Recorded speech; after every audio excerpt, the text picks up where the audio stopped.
नमस्कार बच्चों, स्वागत है आपका हमारे YouTube channel M A digital learner में। आज की वीडियो में हम देखेंगे मासिक टेस्ट माह अक्टूबर जो कि 2025 का है और कक्षा 9th का है। इस मासिक टेस्ट को पूरा जरूर देखना है, किस तरह के क्वेश्चन आते हैं और इन्हीं मासिक टेस्टों के आधार पर ही आपके वार्षिक परीक्षा का प्रश्न पत्र बनता है। तो इस वीडियो को पूरा जरूर देखें और चैनल पर नए हैं तो चैनल को सब्सक्राइब भी कर लें, क्योंकि यहाँ हम लाते हैं हमेशा गणित से जुड़े हुए सभी मॉक टेस्ट, मासिक टेस्ट, प्रीवियस ईयर क्वेश्चन और ऑब्जेक्टिव्स के सॉल्यूशन। तो चैनल को सब्सक्राइब जरूर करें। चलिए देखते हैं मासिक टेस्ट में पहला क्वेश्चन क्या पूछा गया था। पहला क्वेश्चन हमारा पूछा गया कि समान आकार एवं समान माप वाली आकृतियां क्या कहलाती हैं। आकार भी समान हो और माप भी समान हो तो वह आकृति कैसे होती हैं? सर्वांगसम आकृति होती हैं। और समरूप आकृति कैसे होती हैं? पर दिखने में एक जैसी आकृति हो, इनकी माप समान नहीं होती है। एक पूर्ण कोण की माप कितना होता है? तो पूर्ण कोण हमारा होता है 360 डिग्री का। ठीक है, तो ये कोण हमने पढ़े भी हैं। प्रश्न क्रमांक 2 का पहला क्वेश्चन है रिक्त स्थानों की पूर्ति में। यदि एक किरण एक रेखा पर खड़ी हो तो इस प्रकार बने दोनों आसन कोणों का योग क्या होगा? इस तरह से क्वेश्चन होता है। एक किरण होती है और एक रेखा पर खड़ी होती है, तो हमारी ये दो कोण बनते हैं। एक को हम थीटा 1 बोलते थे, एक को थीटा 2 बोलते थे। तो ये कोण हमारे कहलाते हैं समपूरक कोण या सरल रेखीय कोण। ठीक है, अगला अगला क्वेश्चन है कि समबाहु त्रिभुज के प्रत्येक कोण की माप कितनी होती है? तो ये 60 डिग्री होती है, क्योंकि टोटल योग हमारा 180 डिग्री होता है। जब तीन कोणों में बांटेंगे तो 60-60 डिग्री के होते हैं। अब देखते हैं सही जोड़ी। सही जोड़ी में पहला है त्रिभुज जिसकी दो भुजाएं समान हो। जब दो भुजाएं समान होती है तो कहलाता है समद्विबाहु। त्रिभुज के समान भुजाओं के सम्मुख कोण कैसे होते हैं? समान होते हैं। ये हमने नियम पढ़ा है कि अगर कोण समान हो, ऐसे ही अगर ये दोनों कोण समान है तो इसके सामने वाली भुजाएं भी आपस में बराबर होंगी, या सामने वाली भुजाएं आपस में बराबर हैं तब उसके आमने सामने के यानी सम्मुख कोण भी बराबर होंगे। तो ये हम नियम पढ़ते हैं कोणों के नियम में। आगे हमारे चीजें दी हैं। एक वाक्य एक शब्द में उत्तर का क्वेश्चन। पहला क्वेश्चन है, जिन दो कोणों का योग 180 होता है ऐसे कोण क्या कहलाते हैं? जब दो कोणों का 180 होता है तो अभी हमने पढ़ा है कैसे कोण कहलाते हैं? संपूरक कोण कहलाते हैं। तो ये हमने देखा है। किसी त्रिभुज में न्यून कोणों की न्यूनतम संख्या कितनी होती है? तो न्यून कोण न्यूनतम 3 हो सकते हैं, क्योंकि त्रिभुज में 3 भुजाएं होती हैं तो न्यूनतम 3 न्यून कोण हो सकते हैं। ठीक है, ये हमने एक वाक्य में उत्तर भी देख लिए हैं।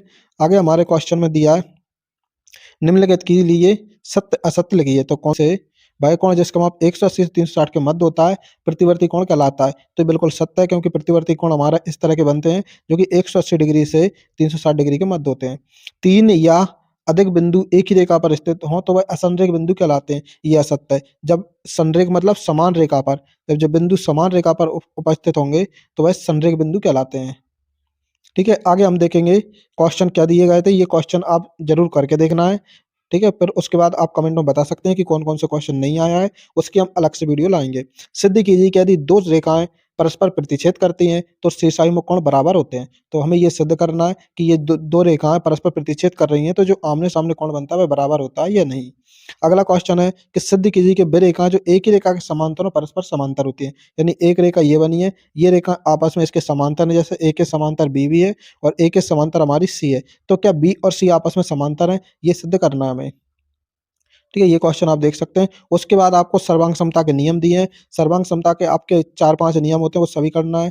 ठीक है, प्रश्न क्रमांक 8 में क्या दिया गया है कि एबीसी एक त्रिभुज है जिसका कोण सी है। कर्ण एबी के मध्य बिंदु एम से होकर बीसी के समांतर खींची गई रेखा एसी को डी पर प्रतिच्छेद करती है। दर्शाई कि डी एसी का मध्य बिंदु है तथा सी एम बराबर एम ए बराबर 1/2 एबी।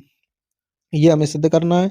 अथवा हम दिया कि दर्शाइए एक समांतर चतुर्भुज के विकर्ण बराबर हों तो वह आयत होता है। यानी एक समांतर चतुर्भुज होता है हमारा, ये विकर्ण अगर बराबर होते हैं तब वह आयत होता है। देखो विकर्ण इसके अलग-अलग होते हैं, क्योंकि ये थोड़ा-सा झुका हुआ होता है, इस तरह से झुका हुआ होता है। अगर ये विकर्ण आपस में बराबर है, इसका मतलब इसका झुकाव नहीं है, तो वह एक आयत कहलाएगा। तो ये हमें इसको समीकरणों के द्वारा प्रूव करके बताना है। तो इसके हम अलग से एक वीडियो भी बना लेंगे। प्रश्न क्रमांक 9 में क्या पूछा गया है कि AB एक रेखाखंड है और रेखा L इसका लंब समद्विभाजक है। यदि L पर स्थित P कोई बिंदु है तो दर्शाइए कि P बिंदुओं A और B से समदूरस्थ है। यानी AB एक रेखाखंड है और L इसका लंब समद्विभाजक है। AB जैसे एक रेखाखंड है और L इसका लंब समद्विभाजक है जो लंब है, और P कोई बिंदु है तो दर्शाइए P बिंदुओं A और B से समदूरस्थ है।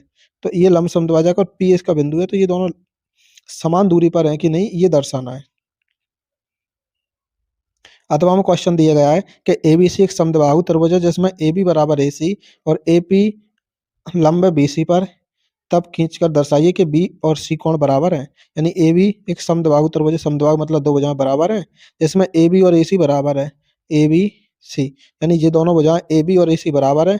तब हमें दर्शाना है कि ये BC पर लंब है कि नहीं। ये ईबी रेखा है, बीसी पर लंब है कि नहीं एपी। ठीक है? तो ये हमारा पूरा इस अक्टूबर माह का मासिक टेस्ट है। इसको पूरा ज़रूर देखें और इसके सभी क्वेश्चनों को सॉल्व भी करें, क्योंकि इन्हीं क्वेश्चनों के आधार पर ही आपके वार्षिक परीक्षा के पेपर बनते हैं।